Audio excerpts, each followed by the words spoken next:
Good morning. Good morning. I wanted to talk today about healthy friendships. I wrote down a lot of notes today. I literally have one page front and back of notes. I've never had this amount of notes for one video, but it was important to me that I didn't forget certain things and that this video needed to be a little structured because it's a very important topic to me. So let's get into it. So, healthy friendships, the first point, I have 5 points that I wanted to make today. And the first point that I want to make in regards to healthy friendships, I believe that healthy friendships, you find them organically. I don't believe you should be in search or there's a reason to be in search for a friendship, just like a romantic relationship. It organically finds you, it rise and meet you. I don't believe also that in friendship there also has to be common interests. In fact, just like romantic relationships, I believe that opposites do attract. This whole notion that people say that you only attract who you are, I don't believe in that either, because I believe that toxic, damaged people want a part and want to be a part of people who are emotionally stable. The second thing that I wanted to talk about in regards to healthy friendships is that in a healthy friendship, you are whole, you're independent, and you're interdependent. But there's no unhealthy codependency. This means that before the friendship, you exhibited traits of being independent, but you also understand the importance of interdependency. Because interdependency is really important in a friendship, just as much as important in a romantic relationship, because it sends a message that you understand no man is alone. It's okay to need help. It's okay to lean on people, because emotionally stable people who are mentally healthy and whole and healed understand the importance of interdependent, because it stabilizes you. It's human to want to need help of someone else.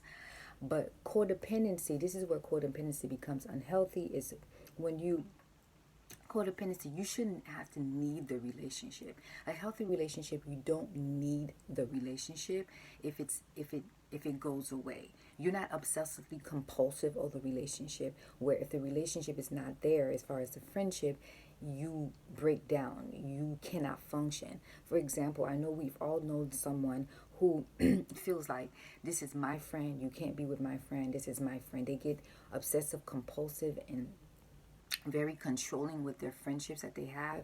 I know I observed this woman being friends with somebody, and she didn't want anyone being friends with her. In fact, the notion that her friend wanted to be friends with someone else, she would get really upset. That's unhealthy. Unhealthy is when the person's out of town, you can't function. If you can't get a hold of the person, if you don't talk to the person for a day, you're going crazy. I mean, that's unhealthy codependency.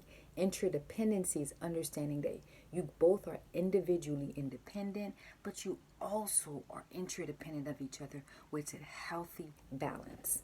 The third thing that I wanted to talk about in regards to healthy relationship, you don't have to be alike, you don't have to have common interests, but you do have to have core values. Core values are important because it drives the decision making in your life, this decision making in your life, and it coincides with your ethics and a moral value.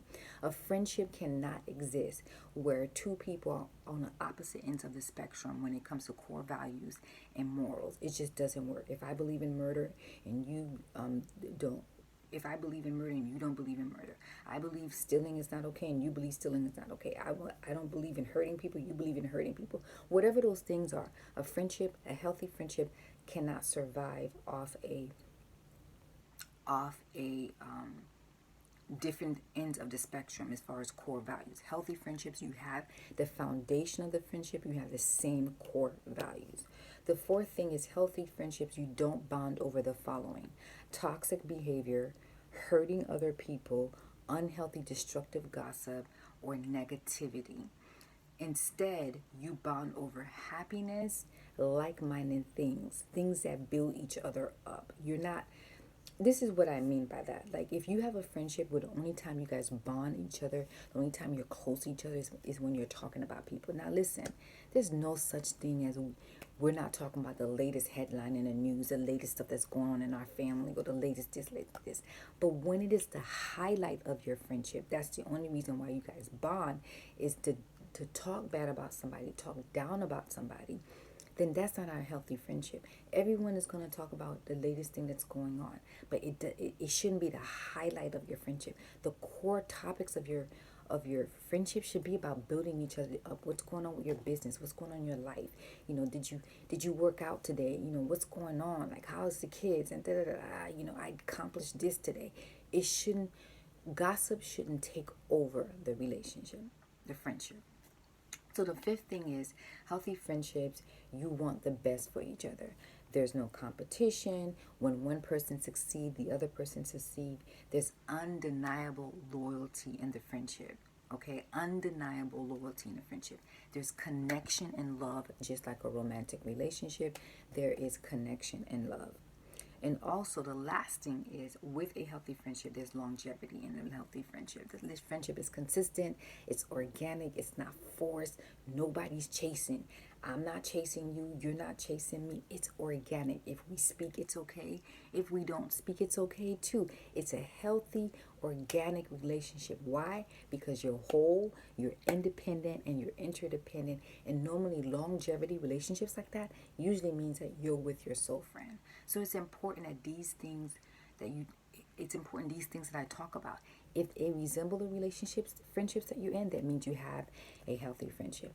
If also it doesn't resemble the relationship that you're in, friendships that you're in, that means you need to accept people for who they are, but you also need to reject people for who they are. Your friendship says a lot about yourself. That's why people say, tell me who your friends are. I tell you who you are.